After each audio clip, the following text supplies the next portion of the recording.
सबसे पहले मैं आप सभी का आभार व्यक्त करना चाहता हूं। आपने एएमयू के शताब्दी समारोह के इस ऐतिहासिक अवसर पर मुझे अपनी खुशियों के साथ जुड़ने का मौका दिया है।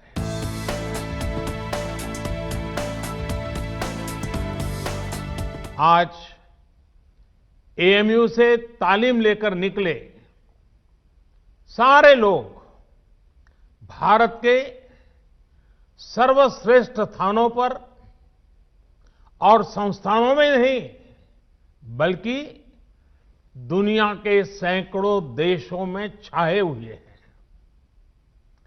मुझे विदेश यात्रा के दौरान अक्सर यहां के अलुमनाई मिलते हैं जो बहुत गर्व से बताते हैं कि मैं एएमयू से पढ़ा हूं।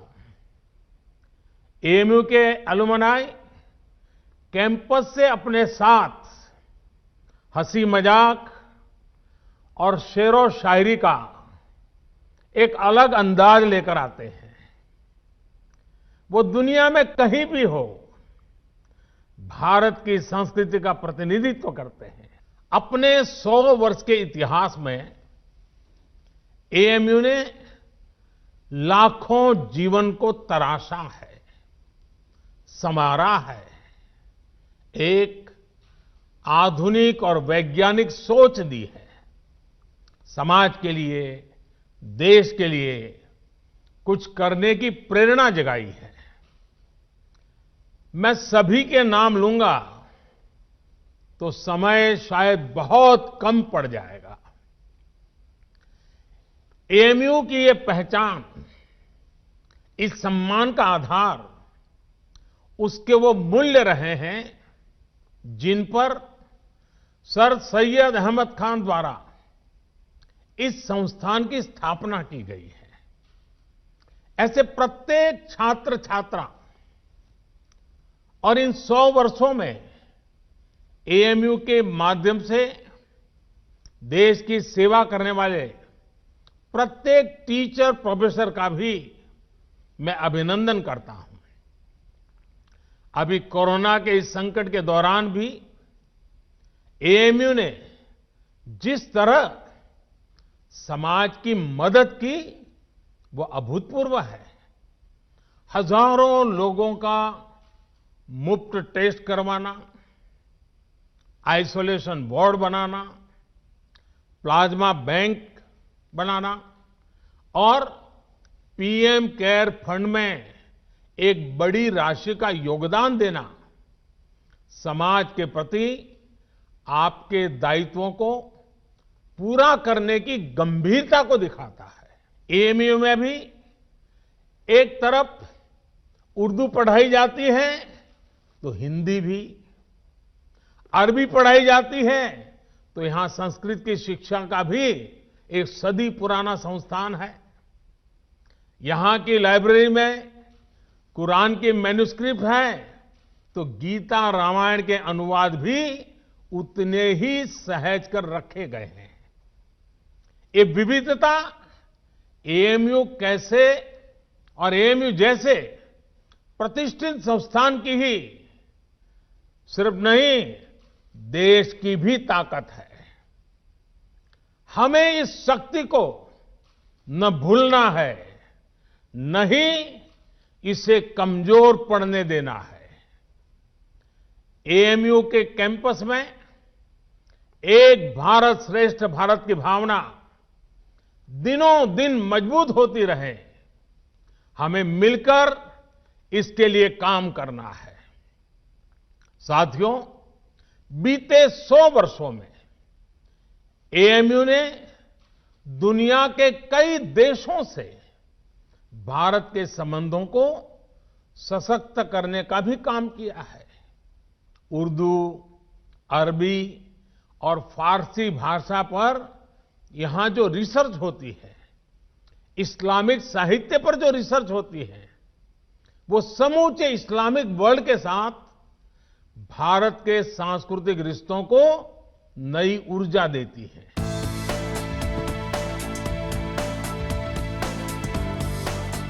मैं आपको सर सैयद द्वारा कही गई एक बात, उस बात की आज याद दिलाना चाहता हूं।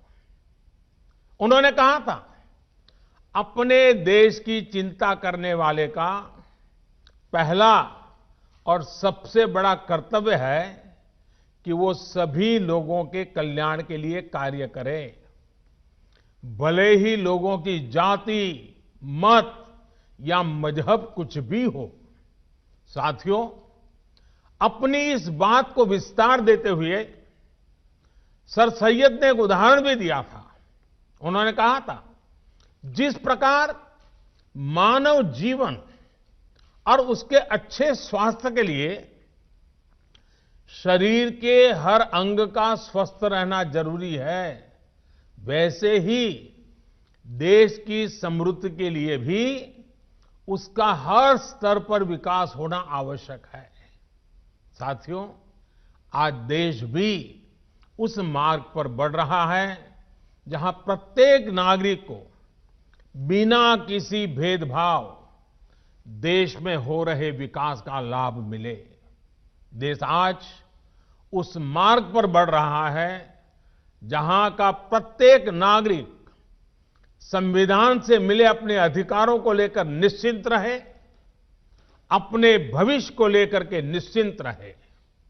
देश आज उस मार्ग पर बढ़ रहा है जहां मजहब की वजह से कोई पीछे न छूटे, सभी को आगे बढ़ने के समान अवसर मिले, सभी अपने सपने पूरे करें। सबका साथ, सबका विकास, सबका विश्वास, यह मंत्र इसका मूल आधार है। देश की नीयत और नीतियों में यही संकल्प झलकता है।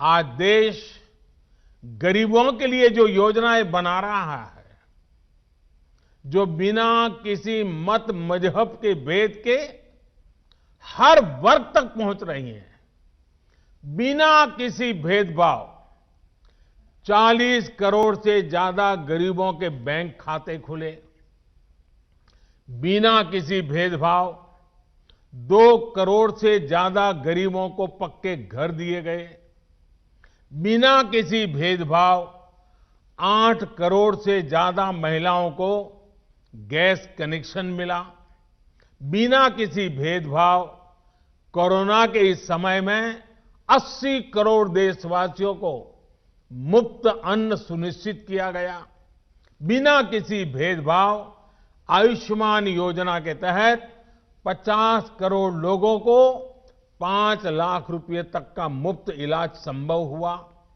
जो देश का है वो हर देशवासी का है और इसका लाभ हर देशवासी को मिलना ही चाहिए।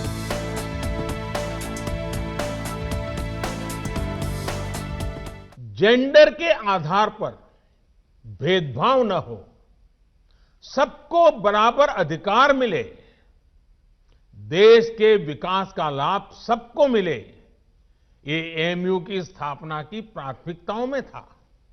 आज भी एएमयू के पास ये गौरव है कि इसकी फाउंडर चांसलर की जिम्मेदारी बेगम सुल्तान ने संभाली थी।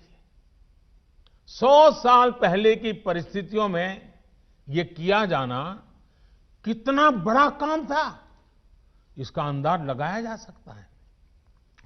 आधुनिक मुस्लिम समाज के निर्माण का जो प्रयास उस समय शुरू हुआ था, 3 तलाक जैसी कुप्रथा का अंत करके देश ने आज उसे आगे बढ़ाया है।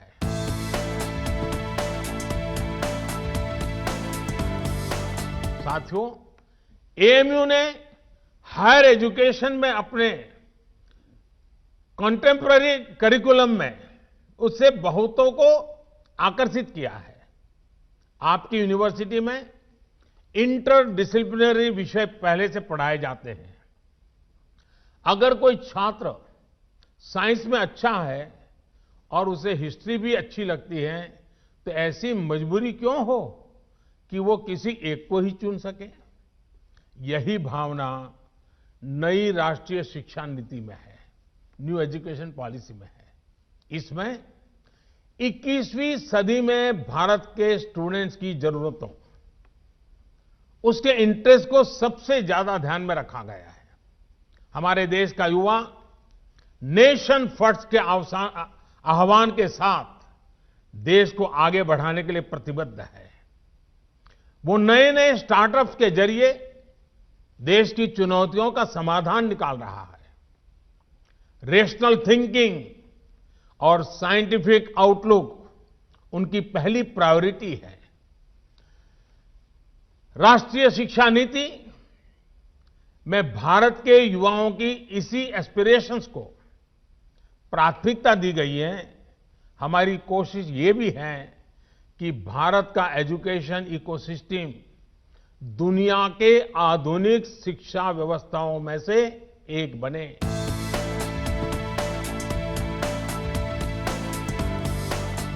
एएमयू के 100 साल पूरे होने पर मेरी आप सभी युवा पार्टनर्स से कुछ और अपेक्षाएं भी हैं। क्यों न 100 साल के इस मौके पर एएमयू के 100 हॉस्टल्स एक एक्स्ट्रा करिकुलर टास्क करें। ये टास्क देश की आजादी के 75 साल पूरे होने से जुड़े हों। जैसे एएमयू के पास इतना बड़ा इनोवेटिव और रिसर्च ओरिएंटेड टैलेंट है, क्यों न हॉस्टल के छात्र ऐसे स्वतंत्रता संग्राम के सेनानियों पर रिसर्च करके उनके जीवन को देश के सामने लाए, जिनके बारे में अभी उतनी जानकारी नहीं है। कुछ स्टूडेंट्स इन महापुरुषों के जन्मस्थान जाएं, उनकी कर्मभूमि जाएं, उनके परिवार के लोग अब कहां हैं, उनसे संपर्क करें। कुछ स्टूडेंट्स ऑनलाइन रिसोर्स को एक्सप्लोर करें। उदाहरण के तौर पर 75 हॉस्टल्स एक एक आदिवासी फ्रीडम फाइटर पर एक एक रिसर्च डॉक्यूमेंट तैयार कर सकते हैं। इसी तरह 25 हॉस्टल्स महिला फ्रीडम फाइटर्स पर रिसर्च कर सकते हैं, काम कर सकते हैं। एक और काम है जो देश के लिए एएमयू के छात्र छात्राएं कर सकते हैं। एएमयू के पास देश की इतनी बेशकीमती प्राचीन पांडुलिपियां हैं। ये सब हमारी सांस्कृतिक धरोहर है। मैं चाहूंगा कि आप टेक्नोलॉजी के माध्यम से इन्हें डिजिटल, इन्हें वर्चुअल अवतार में पूरी दुनिया के सामने लाएं। मैं एएमयू के विशाल एलुमनाई नेटवर्क को भी आह्वान करता हूं कि नए भारत के निर्माण में अपनी भागीदारी और बढ़ाएं। आत्मनिर्भर भारत अभियान को सफल बनाने के लिए, वोकल फॉर लोकल को सफल बनाने के लिए बहुत कुछ किया जाना बाकी है। इसे लेकर अगर मुझे एएमयू से सुझाव मिले, एएमयू एलुमनाई के सुझाव मिले, तो मुझे बहुत खुशी होगी। साथियों, आज पूरी दुनिया की नजरें भारत पर है। जिस सदी को भारत की सदी बताया जा रहा है, उस लक्ष्य की तरफ भारत कैसे आगे बढ़ता है, इसे लेकर पूरी दुनिया में क्यूरियोसिटी है। इसलिए आज हम सभी का एकमात्र और एक निष्ठ लक्ष्य ये होना चाहिए कि भारत को आत्मनिर्भर कैसे बनाएं। हम कहां और किस परिवार में पैदा हुए, किस मत मजहब में बड़े हुए, इससे भी अहम यह है कि हर एक नागरिक की आकांक्षाएं और उसके प्रयास देश की आकांक्षाओं से कैसे जुड़े। जब इसको लेकर एक मजबूत नींव पड़ेगी तो लक्ष्य तक पहुंचना और आसान हो जाएगा। साथियों, समाज में वैचारिक मतभेद होते हैं, ये स्वाभाविक भी है। लेकिन जब बात राष्ट्रीय लक्ष्यों के प्राप्ति की हो तो हर मतभेद किनारे रख देना चाहिए। जब आप सभी युवा साथी इस सोच के साथ आगे बढ़ेंगे तो ऐसी कोई मंजिल नहीं जो हम मिलकर के हासिल न कर सके। शिक्षा हो, आर्थिक विकास हो, बेहतर रहन सहन हो, अवसर हो, महिलाओं का हक हो, सुरक्षा हो, राष्ट्रवाद हो, ये जो चीजें हैं जो हर नागरिक के लिए जरूरी होती है, ये कुछ ऐसे मुद्दे हैं जिन पर हम अपनी राजनीतिक या वैचारिक मजबूरियों के नाम पर असहमत हो ही नहीं सकते। यहां अलीगढ़ मुस्लिम यूनिवर्सिटी में इन मुद्दों पर बात करना मेरे लिए इसलिए भी स्वाभाविक है क्योंकि यहां से स्वतंत्रता के अनेक सेनानी निकले हैं, इस मिट्टी से निकले हैं। इन स्वतंत्रता सेनानियों की भी अपनी पारिवारिक, सामाजिक, वैचारिक परवरिश थी, अपने अपने विचार थे। लेकिन जब गुलामी से मुक्ति की बात आई तो सारे विचार आजादी के एक लक्ष्य के साथ ही जुड़ गए।